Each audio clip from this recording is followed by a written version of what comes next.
Hello everyone, this is Irish Chewy. We're going to look at Lifeline mains and how to use Lifeline a little bit better through one of my matches here today, and tips and tricks that you can use to make sure that your Lifeline main production is at its peak.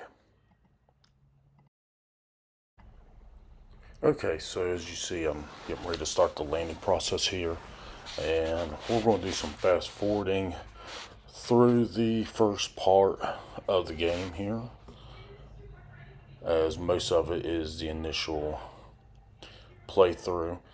Some things I want to tell you all. The biggest thing is when you're playing Apex, do communication. A lot of people do not communicate even if they have mics on. This game, I was lucky to actually have somebody to communicate with me. But when you're actually running through it, make sure you are communicating with your other teammates, because if not, you're going to die very quickly. Okay, as I speed run through this really quickly, just wanting to let you know when you're looting, make sure you kind of stick with your teammates. There's been plenty of times I've seen where teammates just run away from you. Make sure you just loot with your team.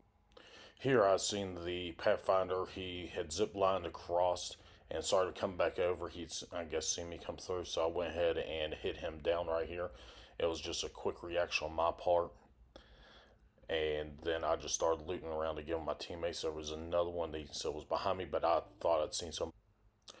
And now you see where I just going on a head-to-head there, and I went ahead and popped him. I don't know why I was trying to replace it against the Bangalore there. I was just trying to do the finisher so I could actually get my shields back up. So one of the big things, if you're low on shields and you have a chance to finish and nobody's around, go ahead and do a finish. That will save you time and will save you on shield cells as well as shield batteries. Okay, and here I went ahead and just done a quick uh, go through, just because there really wasn't any enemies at this point. Whenever I was one, got hit once, maybe twice through this, but overall there was nothing really important. Of course, I didn't use the what I call the little sugar. So, okay, real quick here, as I start going through this, I wanted you all to see this is one of this is one of my mistakes that I made right here.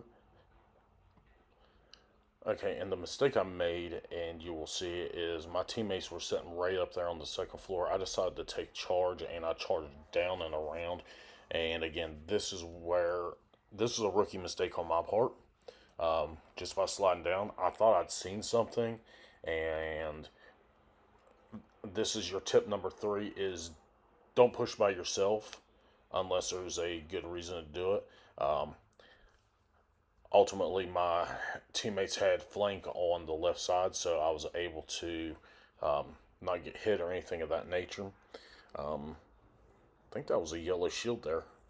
I missed off the initial, but I decided not to do that. So, tip number 4 for you all today is when you are looking at Olympus, make sure to see and use all your environment settings. The Rift through the Phase Gateway is one of the biggest tools you can use if you're in the middle of a firefight or you just trying to get into ring. That is probably one of the safest ways to get out of a firefight really quickly. And there's 2 entrances to that. The one actually shoots you up to where you can loft over the map. The other one shoots you from the big wraith beam all the way across to the middle to the actual center of the gateway. Okay, so tips for Lifeline mains. Very first one that I have is when using Lifeline, try not to collect the medkits and syringes. Keep those for your teammates. Save a couple of them though, just in case your teammates might not have room. That is tip number 1. Second tip is don't leave your teammates as a Lifeline main because you are the medic. Here you see we land and we actually get hit right off the bat by a team. We didn't even realize that they're in there. Um, and I didn't even realize right until last second. I got popped there right at the very beginning, but my teammates were able to save me. Thank goodness. And tip number three, not just as lifeline, but in general, if you have a safe place to drop to get healed, that is the perfect place right there. Like you seen right there, I dropped off the side of the building there just so I could actually get healed up. I got knocked again because of the Gibby bombardment there, but again, I was able to get saved, and you'll see the Wraith right here. I don't know why Wraith used her portal, but it actually did help us to get everybody put in. Okay, tip number four is watch your doorways whenever you go in or out of them. As you see, we're actually getting ready to enter this doorway here. And I'm leading through, and I'm not prepared. I've seen the death boxes, but not what was about to happen, which was the initial firefight that we are actually starting up right here. I did get healed up pretty well, but there was already a team in there, and I should have shut that door right there to my right and then actually went through.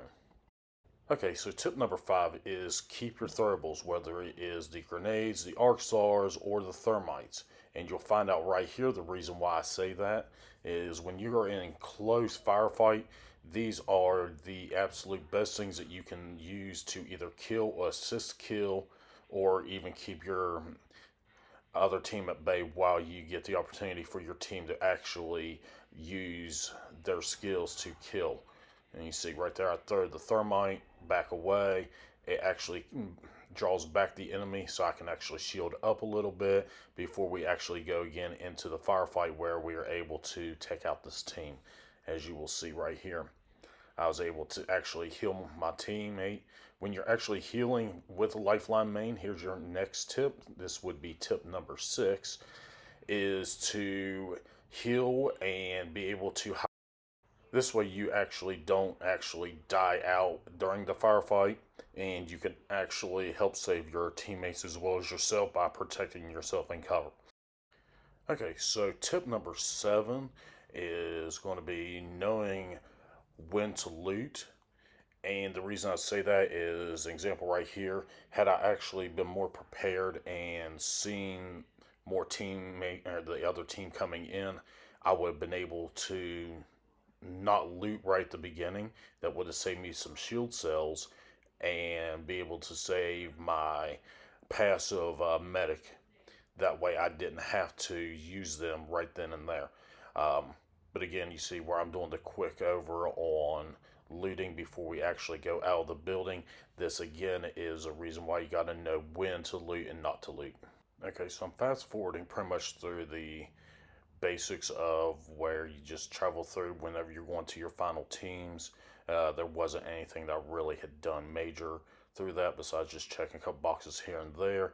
And then we actually get ready to enter what was ultimately our last part of the firefight, and we will figure out what we did wrong.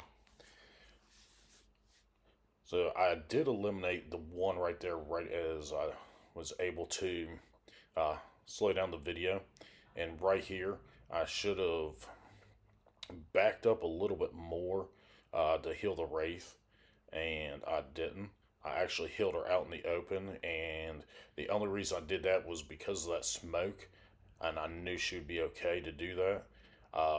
The ring was closed on us, and I think I started panicking, and then right there, whenever I hit the octane jump, and I should have went back and picked Wraith up. So that goes back into knowing your environment, knowing the conditions, your ring advancement, and everything else. And this is ultimately the end. This was just, it was a 1v1 against a Caustic, and I ultimately lost because I didn't stay with my teammates. So even though I ended up with a 1380 in damage, the learning experience for me this game was not to leave my teammates behind. So these are just some tips and tricks that I see for using Lifeline mains. Follow me more at twitch.com/IrishChewy for more, as well as on here at youtube.com/IrishChewy.